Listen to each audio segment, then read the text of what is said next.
আসসালামু আলাইকুম। আশা করি আপনারা সকলেই খুব ভালো আছেন। আজকে খুব ছোট একটি বই নিয়ে কথা বলবো। বইটিতে একটি ভ্রমণ গল্প রয়েছে। আর ভ্রমণ বরাবরই আমার খুবই পছন্দের একটি বিষয়। এই বইটিতে একটি উমরা সফরের গল্প বলা হয়েছে। বইটির নাম হচ্ছে পরাণবন্দি। বইটি লিখেছেন ডাক্তার শামসুল আরেফিন। এই বইটি মূলত একটি উমরা সফরের অভিজ্ঞতাকে নিয়ে লেখা। এই বইটিকে শুধুমাত্র যদি আমরা একটি ধর্মীয় সফর বলি তাহলে খুব কম বলা হয়ে যাবে। বইটি মূলত একটি আধ্যাত্মিক ও আত্মবিশ্লেষণমূলক যাত্রা, যেখানে প্রতিটি অধ্যায়ে আপনি পাবেন মহান আল্লাহর প্রতি আনুগত্য, আমাদের প্রিয় নবী হজরত মুহাম্মদ সাল্লাল্লাহু আলাইহি ওয়াসাল্লাম, তার প্রতি আমাদের যে আবেগ, অনুভূতি, ভালোবাসা, তার বর্ণনা, ইতিহাস এবং মনকে নাড়া দেওয়ার মতো কিছু মুহূর্ত।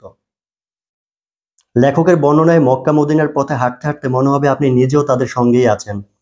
বাইতুল্লাহ, রিয়াদুল জান্নাত, জান্নাতুল বাকি, মসজিদে কুবা, মসজিদে কিবলাতাইন, জাবালে নূর, হেরা গুহা, বদরের প্রান্তর, এই সবকিছুই মনে হবে যে আপনার চোখের সামনে ভাসছে।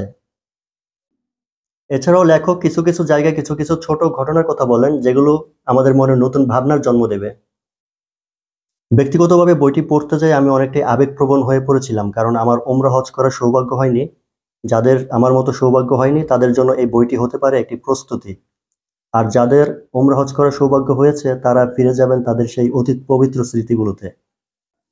তো এই ছিল পরাণবন্দি বই নিয়ে আমার ব্যক্তিগত কিছু আলাপ আলোচনা।